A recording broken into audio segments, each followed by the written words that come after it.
Hello, अस्सलाम वालेकुम। अच्छा, I hope everybody is fine. हम अब अपना स्टार्ट करेंगे लेक्चर नंबर 8। ठीक है, लेक्चर नंबर 7 आपका कहाँ पे एंड हुआ था, जहाँ पे हम डोमेस्टिक फैक्टर्स देख रहे थे ऑफ इकोनॉमिक डेवलपमेंट।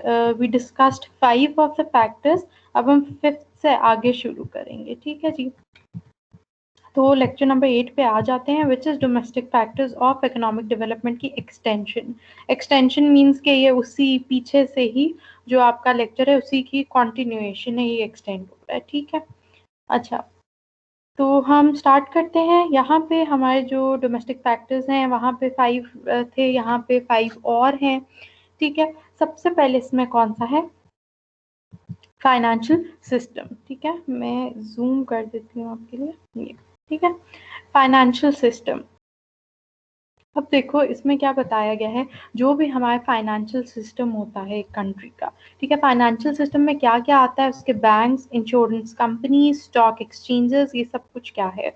देखो, बैंक्स तो हमें पता है ऑब्वियसली क्या है। ठीक है, बैंक्स में ही क्या हो रही होती है, सेविंग अकाउंट्स। मतलब क्या आप अपनी सेविंग रख रहे होते हैं, वही सेविंग आप इन्वेस्टमेंट के लिए यूज़ कर रहे होते हैं, जिससे आगे इन्वेस्टमेंट हो रही है, डिफरेंट प्रोजेक्ट्स हो रहे हैं, तो क्या है आपकी कंट्री का जीडीपी भी बढ़ रहा है, ग्रोथ हो रही है, एंड इन रिटर्न क्या होगा, डेवलपमेंट भी होगी। ठीक है, फाइनेंशियल सिस्टम्स को क्या होना चाहिए, बहुत ही स्ट्रांग होना चाहिए और लीगल सिस्टम एक होना चाहिए। ठीक है, पिछला हमने एक पॉइंट पढ़ा था लीगल सिस्टम, उसमें यही चीज़ें आती थी सारी, जहाँ बैंक डिस्कस हुए थे कि जो आपका फाइनेंशियल सिस्टम है वो बहुत स्ट्रांग होगा। ठीक है, उसमें प्रॉपर जिस तरह बैंक्स के कोई भी है लोन लेना देना, ठीक है, देना इन सेंस के जो भी आप अपनी सेविंग्स रखते हैं उसमें आपका क्या है, फिर वो इन्वेस्टमेंट के लिए यूज़ करते हैं, वो सारी चीज़ें। ठीक है, आपकी जो इंश्योरेंस कंपनीज हैं, वो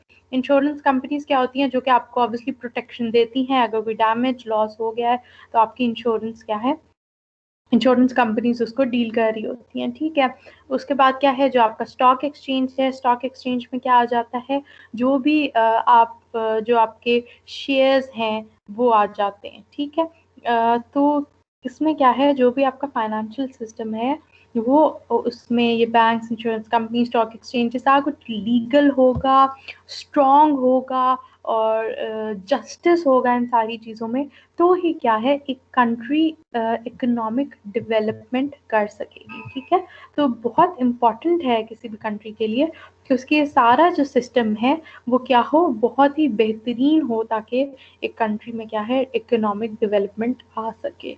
ठीक है, तो ये क्या है, एक डोमेस्टिक फैक्टर है which leads to economic development. ठीक है जी, उसके बाद आपका अगला पॉइंट हो गया टैक्सेशन। देखो, जो हम टैक्सेस होते हैं हमारी किसी भी कंट्री के, ठीक है, लेट मी चेक के रिकॉर्डिंग सही से हो रही है जी। इसमें क्या है आपकी टैक्सेशन का, कि टैक्स लग भी रहे होते हैं। ठीक है, हमें पता है एक गवर्नमेंट टैक्स लगाती है और टैक्स कलेक्ट भी करती है। ठीक है, सिर्फ लगाती नहीं है कि जी इतना टैक्स है, वो टैक्स लगा, आपने पे किया, ठीक है, या जो भी कंज्यूमर ने पे किया, प्रोड्यूसर ने पे किया, जो भी चीज़ है, और गवर्नमेंट ने क्या किया, उसको कलेक्ट किया। तो गवर्नमेंट जो अमाउंट टैक्स की कलेक्ट करती है वो उसके पास क्या होता है, उसको बोलते हैं रेवेन्यू, टैक्स रेवेन्यू। वो पैसे उसके पास वापस जमा हो रहे होते हैं। ठीक है, एक रेवेन्यू होता है। अब ये इकोनॉमिक डेवलपमेंट पे कैसे लेके जाता है हमें, जब टैक्सेस होंगे, गवर्नमेंट के पास कोई पैसा होगा, गवर्नमेंट अपने पास से तो नहीं पैसा लगा रही होती ना, गवर्नमेंट बेसिकली हमारा ही जो टैक्स कलेक्ट करती है, जो पैसा आता है उसके पास, वो हम पे खर्च करती है। ठीक है, गवर्नमेंट अपने पास से तो नहीं लगाएगी, ठीक है, क्योंकि वो आपकी कंट्री की गवर्नमेंट है, तो वो आपका ही पैसा यूज करेगी और सही तरीके से यूज करेगी और उसको लगाएगी। ठीक है, किस चीज में यूज करती है, पब्लिक प्रोजेक्ट्स। पब्लिक प्रोजेक्ट्स कौन से होते हैं, अगर जो भी पब्लिक स्कूल्स वगैरह हैं, ठीक है, यूनिवर्सिटीज, जो भी पब्लिक जो एजुकेशन सिस्टम है वो सब, अगर गवर्नमेंट आपके लिए हाईवेज बना रही है, मोटरवे वगैरह, मेट्रो बस बना रही है आपके लिए, ठीक है, और जो अभी नए प्रोजेक्ट्स लॉन्च हो रहे हैं वो सारे, उन पे जो आपका रेवेन्यू जो रेवेन्यू कलेक्ट किया है गवर्नमेंट ने टैक्स के थ्रू वो लग रहा है। कोई भी पब्लिक पार्क्स बना रही है, ठीक है, कोई भी आपके लिए वाटर सिस्टम बना रही है, तो ये सारे पब्लिक प्रोजेक्ट्स वो करती है और ये सारे किस चीज़ पे जाते हैं, आपकी इकोनॉमिक डेवलपमेंट करते हैं, ठीक है। तो क्या है कि ये सारी चीज़ें जब होंगी तो डेवलपमेंट होगी, सही। ट्रैक का क्या इधर है, ट्रैक का मतलब है कि जो भी उसकी टैक्सेशन है, गवर्नमेंट को चाहिए कि उसका एक प्रॉपर ट्रैक वो रखे। किस तरह का, कि जो टैक्स गरीबों पे कितना लगना है, अमीरों पे कितना लगना है, जो प्रोड्यूसर्स हैं उन पे कितना लगना है, हमारी इनकम पे टैक्स कितना लगना है। टैक्स की डिफरेंट टाइप्स हैं, डायरेक्ट टैक्सेस होते हैं, इनडायरेक्ट टैक्सेस होते हैं। आगे हमें मौका मिला तो हम अपने कोर्स कंटेंट में, आई थिंक ये है भी, बट आई रीचेक इट, तो हम क्या है ये सारा कुछ डिस्कस करेंगे, so that you know what is progressive taxation और बाकी जो भी टाइप्स हैं, डायरेक्ट इनडायरेक्ट जो टैक्सेशन है वो क्या है, ठीक है। तो प्रॉपर ट्रैक रखना है कि टैक्स आया कि हमने जब लगाया है तो वो वापस भी कलेक्ट उस तरह सारे दे रहे हैं टैक्स के नहीं दे रहे हैं, इनकम टैक्स दे रहे हैं कि नहीं दे रहे हैं, ठीक है। तो ये सारी चीज़ें क्या है जब प्रॉपर तरीके से होंगी तो हमारे पास क्या आएगा, एक अच्छा इकोनॉमिक डेवलपमेंट हमारी होगी, एक सिस्टम बनेगा, ठीक है जी। अगला क्या है, the use of appropriate technology. The use of technology is very important, ठीक है। हमें लेटेस्ट टेक्नोलॉजी चाहिए, ठीक है। ऐसा नहीं है कि हमारे पास कोई भी टेक्नोलॉजी है, ठीक है, अप्रोप्रिएट भी हो और लेटेस्ट भी हो। लेटेस्ट किस सेंस में आता है कि आपकी, ऐसा नहीं हो सकता कि आप पुरानी टेक्नोलॉजी यूज़ कर रहे हैं। अब दुनिया कहाँ से कहाँ पहुँच गई है, अगर हमें एक डेवलप्ड कंट्री बनना है, अभी तो हम डेवलपिंग नेशन है, we have already discussed it, ठीक है। तो अगर हमें डेवलप्ड कंट्री बनना है तो हमें वो सारी चीज़ें चाहिए जो कि डेवलप्ड कंट्रीज यूज़ कर रही हैं। उनके पास एक लेटेस्ट मॉडर्न टेक्नोलॉजी है। टेक्नोलॉजी चाहे किस सेंस में आए आपकी, चाहे वो आपके इंटरनेट फैसिलिटी की सेंस में आए या फिर आपकी मशीनरी वगैरह में आए, कोई भी चीज़ जौन सी है क्या है, जब वो अपडेटेड होगी, लेटेस्ट वर्जन होगा उसका, तो क्या है आपकी डेवलपमेंट जल्दी होगी, ठीक है, और इम्प्रूव होगी आपकी इकोनॉमिक डेवलपमेंट, ठीक है।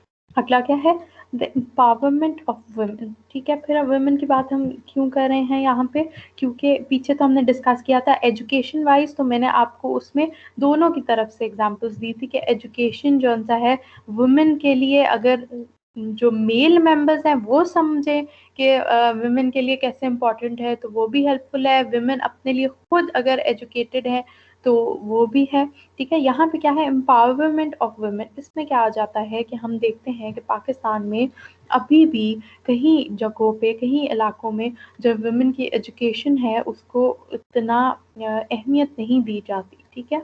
तो उसमें क्या है कि अगर जो भी आपकी रिस्ट्रिक्शंस हैं, जो भी है जो उसको उस तरह नहीं समझता ठीक, या कोई भी ऐसी चीज़ है, ठीक है, वो उनका मैटर है, लेकिन हम ये बताना चाहते हैं कि एजुकेशन, जो बेसिक एजुकेशन है वो एटलीस्ट हर इंसान, हर ह्यूमन बीइंग के पास होनी चाहिए, ठीक है। Not only man, women, also man, ठीक है, उनके पास भी जो बेसिक एजुकेशन है दैट इज़ वेरी इंपॉर्टेंट। आपको अपने राइट्स का पता हो, अगर ठीक है, आपको अपने फ्रीडम, अपने चॉइस का पता हो, आपको अपने एजुकेशन को, जैसे हमने हेल्थ से लिंक किया, अपने बारे में पता हो, अपनी हेल्थ के बारे में पता हो कि वो कैसे इम्पोर्टेंट है, तो क्या है ये सारी चीज़ें बहुत आपकी इकोनॉमिक डेवलपमेंट में हेल्प करती हैं।